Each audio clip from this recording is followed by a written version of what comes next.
और सीधी तस्वीरें हम आपको जायडस बायोटेक पार्क की दिखा रहे हैं, जहां पर प्रधानमंत्री मोदी पहुंचे हुए हैं। अहमदाबाद में जायडस बायोटेक पार्क, जहां पर वो एंटी कोरोना वैक्सीन की जानकारी लेने के लिए इस वक्त पहुंचे हुए हैं। अपडेट लेंगे वैज्ञानिकों के साथ। आज एक के बाद एक 3 शहरों का वो दौरा करने वाले हैं।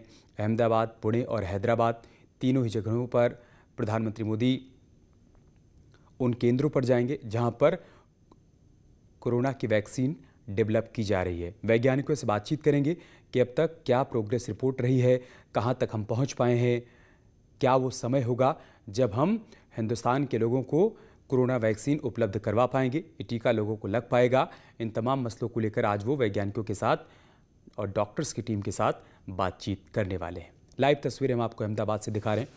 जायडस बायोटेक पार्क, जहां पर प्रधानमंत्री मोदी पहुंच चुके हैं, उनका वेलकम किया गया। अब वो अधिकारियों के साथ यहां पर बैठे हुए हैं, वैज्ञानिकों के साथ संवाद कर रहे हैं। चर्चा इस बात को लेकर हो रही है कि कैसे कोरोना के कहर को कम किया जाए, कैसे वैक्सीन को हर नागरिक तक पहुंचाया जाए, वो भी कम समय में। इन्हीं तमाम बिंदुओं पर चर्चा हो रही है। इससे पहले प्रधानमंत्री मोदी ने जब देशवासियों को संबोधित किया था, तब उन्होंने कहा था कि जब तक दवाई नहीं तब तक ढिलाई नहीं। देश बहुत तेजी के साथ आगे बढ़ रहा है कोरोना के खिलाफ लड़ाई लड़ने को लेकर। उसकी वैक्सीन भी डेवलप हो रही है, लेकिन तब तक हम सभी को एहतियात बरतना होगा, ध्यान रखना होगा, अपनी सुरक्षा करनी होगी और लोगों की सुरक्षा की जिम्मेदारी भी लेनी होगी। लेकिन लोगों से संवाद स्थापित करने के साथ साथ प्रधानमंत्री मोदी की जो प्रोएक्टिव अप्रोच है वो भी दिखाई पड़ रही है। आज वो खुद ही इन तीनों केंद्रों पर जाने वाले हैं, वैज्ञानिकों से बारी बारी से संवाद करने वाले हैं, ये पता लगाने वाले हैं कि हम कब तक कोरोना की वैक्सीन बना लेंगे और उसके बाद कैसे इसको स्टोर किया जाएगा, कैसे हिंदुस्तान के हर हिस्से में लोगों तक इसे पहुंचाया जा सकता है। इन तमाम मसलों को लेकर आज वो बातचीत करने वाले हैं। ये तब की तस्वीरें हम आपको दिखा रहे हैं जब प्रधानमंत्री मोदी अहमदाबाद पहुंचे थे। तब एयरपोर्ट पर वहां पर अधिकारियों ने उनका वेलकम किया। इसके बाद वो सीधा जायडस बायोटेक पार्क पहुंच गए हैं, जहां पर वो अधिकारियों के साथ इस वक्त बैठक कर रहे हैं, वैज्ञानिकों के साथ बातचीत और संवाद कर रहे हैं। बहुत मुश्किल समय है देश के लिए, क्योंकि कोरोना का कहर लगातार बढ़ता जा रहा है। ठंड बढ़ने के साथ एक बार फिर से कोरोना की तीसरी लहर भी आ गई है। ऐसे में बहुत ज़रूरी है कि कोरोना की वैक्सीन जल्द से जल्द बनकर लोगों के बीच पहुंच जाए। और उसी बात का परीक्षण करने के लिए, उसी का फीडबैक लेने के लिए प्रधानमंत्री मोदी आज 3 केंद्रों पर पहुंच रहे हैं। अनूप हमारे साथ दिल्ली से इस वक्त जुड़ चुके हैं। अनूप, हम अहमदाबाद की तस्वीरें दिखा रहे हैं। प्रधानमंत्री मोदी जब एयरपोर्ट पहुंचे थे और उसके बाद वो जायडस बायोटेक पार्क भी पहुंच गए हैं, जहां पर इस वक्त वो अधिकारियों और वैज्ञानिकों के साथ बातचीत कर रहे हैं। क्या अपडेट है आपके पास? देखिए, बता दूं कि जिस तरह से आप तस्वीरों में देख रहे हैं, काफ़ी महत्वपूर्ण कहा जा सकता है, क्योंकि सबसे पहले उन्होंने अहमदाबाद को चुना है इस दौरे में। और ख़ासियत यह है कि अहमदाबाद में स्वदेशी वैक्सीन का निर्माण किया जा रहा है। हालांकि ये सेकेंड फेज का ट्रायल चल रहा है, लेकिन वैज्ञानिकों का कहना है कि जो वैक्सीन निर्माण किया जा रहा है जायडस कैडिला में, वो स्वदेशी तरीके से है और काफ़ी प्रमाणिक तरीके से इसके ट्रायल को आगे बढ़ाया जा रहा है। देखिए, प्रधानमंत्री नरेंद्र मोदी अहमदाबाद के बाद वो हैदराबाद पहुंचेंगे। हैदराबाद में भारत बायोटेक लिमिटेड है, वो आईसीएमआर के साथ एक वैक्सीन का निर्माण कर रही है। जो 3rd फेज़ का ट्रायल उस वैक्सीन का चल रहा है, कोवैक्सीन नाम से है, और काफ़ी ऑथेंटिक परिणाम अब तक जो 1st और 2nd फेज़ के जो ट्रायल हुए हैं उसका ऑथेंटिक परिणाम देश के सामने है। सबसे महत्वपूर्ण बता दूं कि सीरम इंस्टीट्यूट प्रधानमंत्री नरेंद्र मोदी जाएंगे, जहां इस इंस्टीट्यूट पे सभी की निगाहें गड़ी हुई है, क्योंकि देखिए, ऑक्सफोर्ड यूनिवर्सिटी ने जो एक वैक्सीन का निर्माण किया है, उसके कुछ परिणाम भी सामने आए हैं। सभी को इंतज़ार है कि बहुत जल्द इसका जो है वो इस वैक्सीन को लॉन्च कर दिया जाएगा। सबकी निगाहें लगी हुई है। वाकई प्रधानमंत्री नरेंद्र मोदी का जो एक कार्यक्रम है अपने आप में महत्वपूर्ण कहा जा सकता है। ये देश को एक संदेश देना चाहते हैं कि किस तरीके से भारत जो है वो वैक्सीन के निर्माण में कितनी गंभीर है और कितनी अग्रणी है। क्योंकि कुछ दिन पहले इसीलिए पीएम की प्रोएक्टिव अप्रोच भी दिखाई पड़ रही है। वो देशवासियों के साथ संवाद करते हैं तो साथ ही साथ वो वैज्ञानिकों के साथ भी बातचीत करते हैं कि आप बताइए कि क्या कुछ डेवलपमेंट है, क्या प्रोग्रेस रिपोर्ट है, और उसके बाद उसको बहुत नजदीक से समझने के लिए आज वो खुद ही पहुंच गए हैं इन केंद्रों पर। नहीं, बिल्कुल देखिए, पिछले दिनों जब मुख्यमंत्रियों के साथ प्रधानमंत्री नरेंद्र मोदी की बैठक हुई थी, उस वक्त भी सभी मुख्यमंत्रियों से उन्होंने राय मांगी थी कि आगे आने वाले दिनों में वैक्सीन के वितरण को लेकर, डिस्ट्रीब्यूशन को लेकर किस तरीके से रोड मैप बनाया जाए पूरे देश में। देखिए, प्रधानमंत्री नरेंद्र मोदी लगातार ये कहते आ रहे हैं कि वैक्सीन हर लोग को लगाई जाएगी, इसमें किसी तरीके से भेदभाव नहीं किया जाएगा। और ऐसे में एक बड़ा एक रोड मैप जो है वो केंद्र सरकार की तरफ से तैयार किया जा रहा है राज्य सरकार के साथ मिलकर।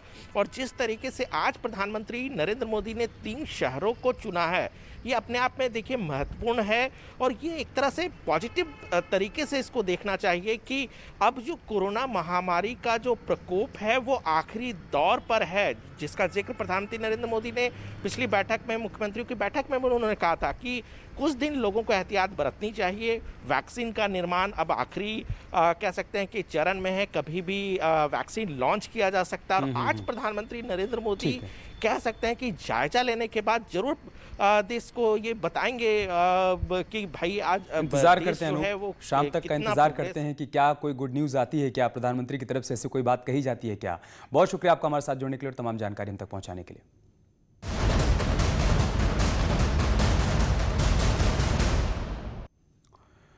और बात करते हैं किसानों के दिल्ली कूच की। कृषि कानून का विरोध कर रहे यूपी के किसानों का प्रदर्शन जारी है। पश्चिमी यूपी के किसान आज राकेश टिकैत की अगुवाई में दिल्ली कूच करने वाले हैं।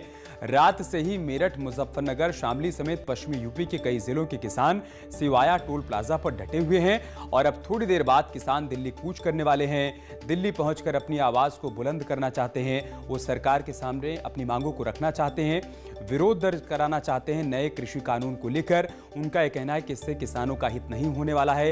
हालांकि बार बार सरकार की तरफ से साफ कहा जा रहा है कि इन नए कानूनों से किसानों का किसी प्रकार से कोई अहित नहीं होगा।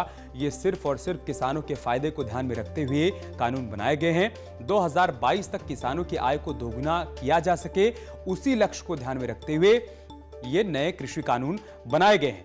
उसके बावजूद किसान इस बात को फिलहाल अभी नहीं समझ रहे हैं। वो चाहते हैं कि उनकी बात को सुना जाए, उनसे संवाद स्थापित किया जाए। दूसरी तरफ बीजेपी लगातार हमलावर है। वो ये कह रही है कि किसानों का जो आंदोलन है ये दरअसल कांग्रेस प्रायोजित है और कांग्रेस किसानों के नाम पर राजनीति कर रही है। मेरठ से इस वक्त निखिल हमारे साथ लाइव जुड़ चुके हैं। निखिल, अब क्या अपडेट है? क्या किसान वहां से आगे बढ़ चले हैं या फिर वहीं पर मौजूद हैं और उनसे बातचीत की कोई कवायद चल रही है? देखिए अमित, कुछ ही देर में किसान दिल्ली के लिए कूच करेंगे। खुद राकेश टिकैत एक्सक्लूसिव न्यूज 18 से बातचीत करने के लिए हमारे साथ मौजूद हैं। राकेश जी, सीधे तौर पर बीजेपी हमलावर है और ये कह रही है कि किसानों का आंदोलन कांग्रेस का प्रायोजित है। आप क्या कहते हैं इस पर? देखो, कांग्रेस से या किसी पार्टी से इस आंदोलन का कोई मतलब नहीं है। अगर कांग्रेस को अपना करवाना होता तो उनका कांग्रेस का जो किसान सेल है उससे करवाती। आगे की रणनीति क्या है आप लोग? आगे की रणनीति, हम यहाँ से दिल्ली जाएंगे और भारत सरकार से बातचीत होती है, उसका समाधान ठीक निकलता है, क्या निकलता है वो पूर्ण रूप से जनता उसको देख रही है। दिल्ली बॉर्डर पे आंसू गैस के गोले फेंके गए किसानों पे, किसान आक्रोशित है। वेस्टर्न यूपी के किसान भी उसमें कूद गए हैं। तो अब क्या होना चाहिए आगे? ये दिल्ली को चारों तरफ से घेरेगा किसान। ये दिल्ली घिर के, क्योंकि दिल्ली ऊंचा सुनती है तो उसका ऊंचा सुनाने का प्लान है पूरा, उसको ऊंचा सुनवाएंगे। और जब तक ये 3 कानून है इसमें संशोधन नहीं होता, जब तक दिल्ली से किसान वापसी नहीं आएगा। सबसे ज्यादा विरोध किस कानून का है? जो एमएसपी है, ये एमएसपी पे खरीद हो, उसको एक लीगल कानून उसका बन जाए कि एमएसपी से नीचे कोई भी व्यापारी। लेकिन थोड़ा सा कंफ्यूजन है। राकेश टिकैत जी से पूछिए कि सरकार तो ये कह रही है कि हमने एमएसपी को खत्म ही नहीं किया है, तो फिर विरोध किस बात का? हिसाब से खरीद करता है तो उसके कम पर खरीद नहीं होगी, ये किसान। सरकार कह रही है कि उन्होंने एमएसपी खत्म ही नहीं किया है, एमएसपी है, तो फिर विरोध किस बात का है? जब खरीद की गारंटी, खरीद का एक मूल्य निश्चित कर रही है सरकार, तो विरोध क्यों कर रहे हैं किसान? ये व्यापारी ने लूट लिया पूरा किसान। अब की बार भी पूरा 600 रुपए क्विंटल में धान की खरीद हो रही है, तो सरकार कहाँ गई? ना अधिकारी कोई काम कर रहे, ना सरकारी तंत्र कोई काम कर रहा, ना जो वहाँ के पुलिस प्रशासन है उनकी देख रेख। हरियाणा सरकार के मुखर के खिलाफ मुखर थी भाकियू, क्या कहना है इस समय भाकियू का? देखो, उसके खिलाफ तो मुकदमे दर्ज होने चाहिए, हरियाणा सरकार के खिलाफ। हम नेशनल हाईवे पर कुछ चल रहे थे। नेशनल हाईवे भारत सरकार का है। जब उसको भूमि अधिग्रहण हुई, जब भारत सरकार ने उसके पैसे दिए, उनका तो मतलब ही नहीं था स्टेट का। उनने सड़कें खोद दी, उनके खिलाफ मुकदमे दर्ज हो। NH को खोदने का क्या मुकदमा लगता है, उसमें धाराओं में उसके खिलाफ रजिस्टर हो। और किसान सकते हैं किसान आक्रोशित हैं। राकेश टिकैत की अगुवाई में किसान यहाँ से दिल्ली कूच करेंगे और उसके बाद वहां जाकर दिल्ली जाकर ये रणनीति तय होगी कि आगे क्या करना है। कि वार्ता अब किसानों को नहीं चाहिए, किसानों को अब समाधान चाहिए। जब तक सरकार समाधान नहीं करेगी तब तक किसान हटने वाले नहीं है। यानी आर पार की लड़ाई में आप किसानों के मूवमेंट पर नजर बनाए रखिएगा। हम आपके पास आएंगे अपडेट के लिए। बहुत शुक्रिया आपका हमारे साथ जुड़ने के लिए और जानकारी हम तक पहुंचाने के लिए। देश में कहीं भी चुनाव हो, यूपी के सीएम योगी आदित्यनाथ की मांग हर जगह पर रहती है और स्टार प्रचारक के तौर पर उनको चुनाव प्रचार के लिए बुलाया भी जाता है। इसी क्रम में सीएम योगी आज हैदराबाद के दौरे पर जाएंगे। वो सुबह 11 बजे हैदराबाद के लिए रवाना हो जाएंगे, जहां पर निकाय चुनाव के लिए वो चुनाव प्रचार करते हुए नजर आएंगे और बीजेपी प्रत्याशियों के समर्थन में चुनावी रैली करेंगे। सीएम रात 10 बजे तक लखनऊ वापस लौट आएंगे। तो आज का बेहद व्यस्त कार्यक्रम है सीएम का। आपसे थोड़ी देर बाद 1 घंटे बाद वो 11 बजे हैदराबाद के लिए रवाना हो जाएंगे और रात 10 बजे उनकी वापसी होनी है। लेकिन इस दौरान हैदराबाद में एक के बाद एक रैलियां सीएम योगी आदित्यनाथ करने वाले हैं। लखनऊ से रंजना इस वक्त हमारे साथ जुड़ चुकी हैं। रंजना, क्या जानकारी, क्या अपडेट है सीएम के पूरे कार्यक्रम को लेकर आज?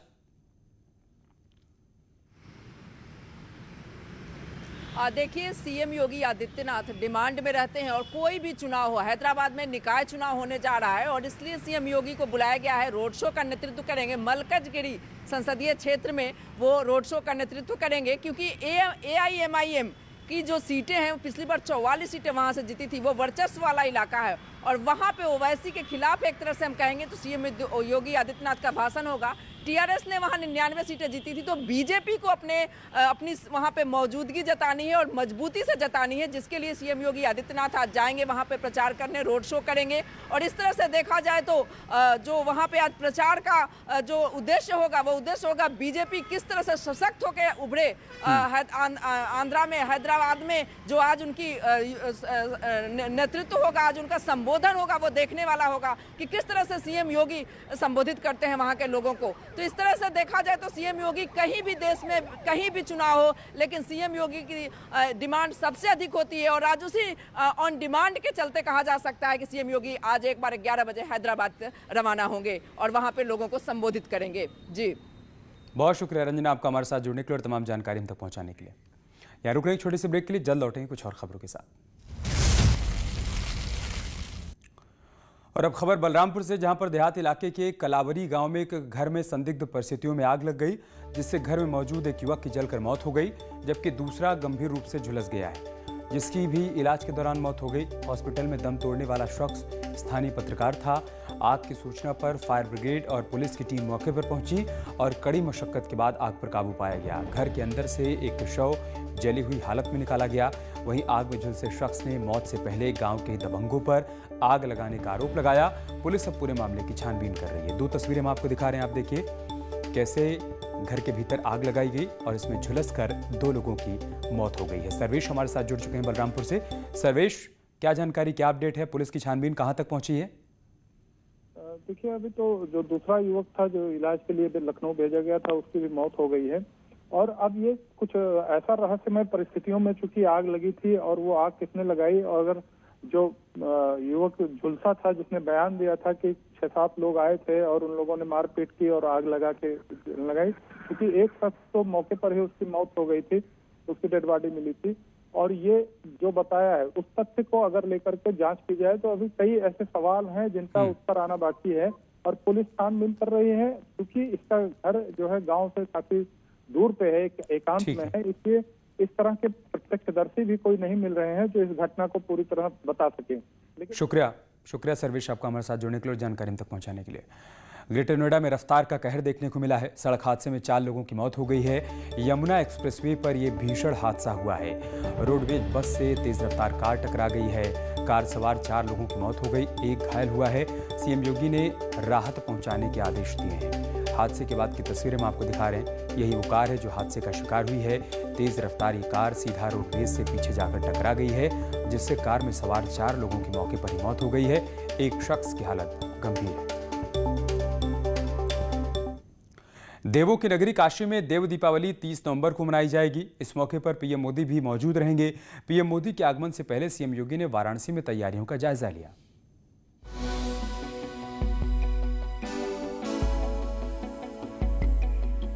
वाराणसी की देव दीपावली इस बार खास होने वाली है। देवों के देव महादेव की नगरी में देवताओं की दीपावली 30 नवंबर को मनाई जाएगी। खास बात यह है कि दुनिया में मशहूर काशी की देव दीपावली मनाने इस बार पीएम मोदी जा रहे हैं। पीएम मोदी के वाराणसी आगमन से पहले सीएम योगी ने उन सभी जगहों की तैयारियों का जायजा लिया जहां-जहां पीएम मोदी के जाने का कार्यक्रम है। सबसे पहले सीएम योगी मिर्जा मुराद के खजूरी पहुंचे, जहां पीएम मोदी की होने वाली सभा स्थल का जायजा लिया। यहां सीएम योगी ने मंच का निरीक्षण किया। उसके बाद सीएम योगी अपने दलबल के साथ गंगा की ओर बढ़ गए। देव दीपावली के दिन पीएम मोदी का देव दीपावली देखने का कार्यक्रम है। इसी को लेकर सीएम योगी ने क्रूज के जरिए राजघाट से लेकर भैंसाकुंड घाट तक भ्रमण किया। घाट किनारे चल रही तैयारियों को बारीकी से देखा और अधिकारियों को आवश्यक निर्देश दिए। राजघाट पहुंचे सीएम योगी ने संत शिरोमणि रविदास मंदिर में दर्शन किए और वहां विजिटर बुक में लिखा कि संत रविदास जी की पावन स्थली पर आज दर्शन का सौभाग्य प्राप्त हुआ। संत रविदास जी ने अपनी साधना से भारत की सनातन परंपरा को नई पहचान दी। ऐसे पूज्य संत को कोटि कोटि नमन। सीएम योगी ने सारनाथ में भगवान बुद्ध स्थली का भी दौरा किया और बुद्ध के जीवन पर आधारित लाइट एंड साउंड शो का आनंद उठाया। वाराणसी का जायजा लेने के बाद सीएम योगी विश्वनाथ मंदिर भी गए, जहां काशी विश्वनाथ कॉरिडोर के कामों की प्रगति को देखा। दिन भर के कार्यक्रमों के बाद योगी ने सर्किट हाउस में अधिकारियों के साथ 30 नवंबर को ऐतिहासिक बनाने पर विस्तृत समीक्षा की और आवश्यक निर्देश भी दिए। और चलिए इसके साथ इस बुलेटिन में इतना ही। खबरें जारी हैं, आप बने रहिए हमारे साथ। नमस्कार।